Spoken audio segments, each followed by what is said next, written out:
Бәріне сәлем. Бүгінгі видеом медицинада оқу қиын ба деген тақырыпқа арналады.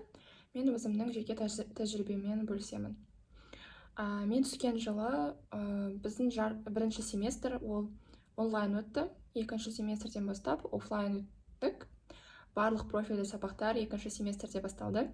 Бірақ та екінші семестрдің бірінші, екінші аптасын біз онлайн өттік. Онлайн өтіп, офлайнға шыққан кезде бізде барлық аралық бақылаулар басталды. Осы жерде мен бірінші қиындыққа тап болдым. Яғни бұл біздің онлайн оқыған кездегі онлайн оқығандағы ақпараттар, біз оны бәрін қағаз арқылы, картинкалар арқылы оқыдық. Ал мысалы анатомия деген сабақта ол жерде бастапқы жүйе ол остеология. Сол себепті ол жерде сүйектерді көріп, сүйектерді ұстап, жаңағыдай жаттаған ыңғайлырақ болар еді. Бірақ біз остеологияны толықтай онлайнда өттік те, аралық бақылауды тапсырған кезде офлайнға шықтық. И бұл жерде сүйектің өзін жаттау, яғни біріншіден ондай ауқымды материалды жаттау қиын болды. Сол себепті де бұл ең бірінші сондай опыт болғандықтан, сондай үлкен көлемді информацияны қабылдау, оны жаттау деген сияқты бірінші аралық бақылау қиын болды, рас. Сол себепті көбірек сүйектерді қарау арқылы жаңағыдай олардың бөліктерін жаттаған дұрыс деп ойлаймын.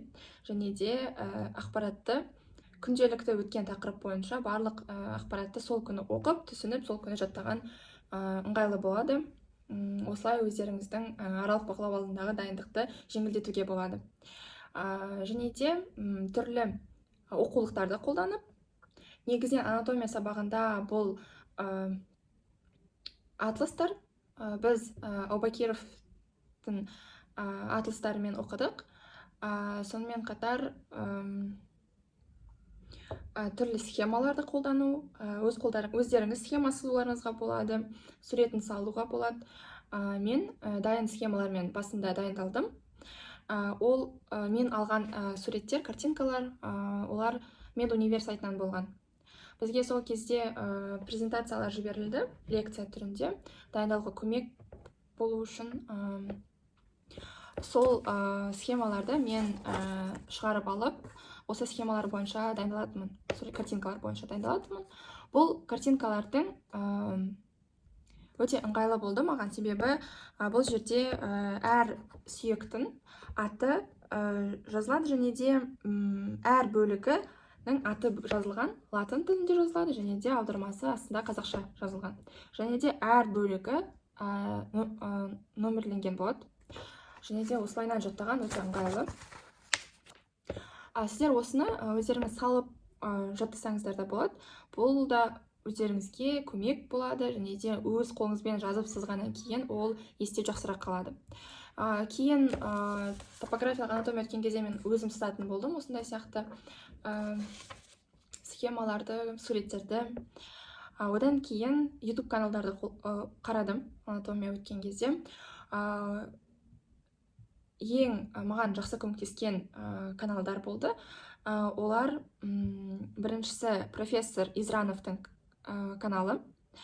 Одан кейін Эдгар Кафаров деген профессордың каналын қарадым. Мен астына осы екі каналдың ссылкаларын қалдырып кетем. Өте видеолары информативті, және де информацияны нақты берген, дайындалуға жақсы көмектеседі. Одан кейін келесі сабақ бұл физиология. Физиологиядан мен бізге университет берген кітаппен оқыдым. Ол кітаптың авторын мен көрсетіп кетем. Негізі орысша оқыған маған өзіме жеке ыңғайлы болды. осы физиология оқыған кезде пайдалы болған бір канал, ол физиология человека деген канал. Оның да ссылкасын төменге қалдырып кетем. Бұл каналда нақты анық түсіндіреді. Одан кейін гистология кезінде міндетті жаңағыдай альбом толтыру, және де сол альбомда көрсетілген атауларды жаттау керексіздер. Яғни оны сіздер суретке қарап отырып атай алу керек боласыздар. Және де адам организмдегі тіндер туралы білім аласыздар. Бұл сабақ қатты қиын болды деп айта алмаймын. Гистологияға қарағанда анатомия және де физиология маған қиынырақ болды. Одан кейін латын тілін өтесіздер. Латын тілін сұраған болатын, не үшін латын тілін өтеміз деп. Латын тілін рецепт жазу үшін, алдағы курстарда болатын фармакология сабағында рецепт жазасыздар. Сол сабақта рецепт жазу үшін сіздерге латын тілін білу керек. Және де анатомияда өткен кезде латынша атауларды оқи алу үшін, дұрыс атай алу үшін, және де оларды түсіну үшін керек болады. Одан кейін профильді емес сабақтар бар. Алдыңғы видеода айтылғандай. Осы. Сонда видеомды қорытындылайтын болсам, ең бірінші қиындық бұл информацияның көп болуында болды. Ол мен үшін өте көп болып көрінген басында. Көп екені әлі де көп, бірақ та ол кезде мен қатты қорықтым сол информацияның көп болғандығына, ауқымды болғандығына, және де информацияның өте терең түрде оқитынымызға.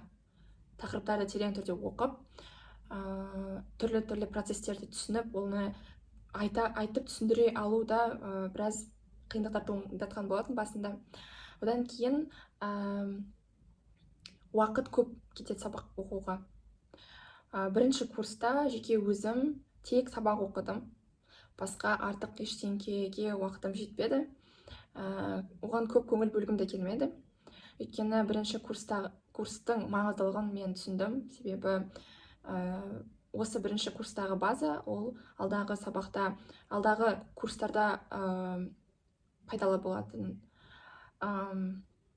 Бірақ та басқа да заттармен үйлестіріп оқуға болады. Бұл әркімнің өзінің темпіне байланысты. Бірақ та сабақты бірінші орынға қойылғандарыңыз жөн болады деп ойлаймын. Одан кейін мұғалімдермен жақсы қарым-қатынаста болу керек. Сабақ айтқан кезде сабақты нақты мұғалімнің көзіне қарап, нақты сөйлеп, тез айтып үйренген жөн. Сол кезде бағаларыңыз да жақсы болады. Ауызша коллоквиумдар көп болады. Сол себепті жаттаған мәліметтеріңіздің барлығын ойша мұғалімнің алдында тұрғандай елестетіп, түсіндіріп, айтып үйренуге сіздерге кеңес берем. Сонымен қатар тағы да пайдалы болатын LeechTeam деген телеграмда канал бар. Сол каналдың да методичкаларын қарасаңыздар болады. Тақырыпты жалпылама түсінуге көмектеседі. Бүгінгі видеода айтқым келген мәлімет осы. Қандай да бір тақырыптар қызық болса, астына комментарийге жазып кетсеңіздер болады, және де видеоға лайк қойып кетулеріңізді сұраймын.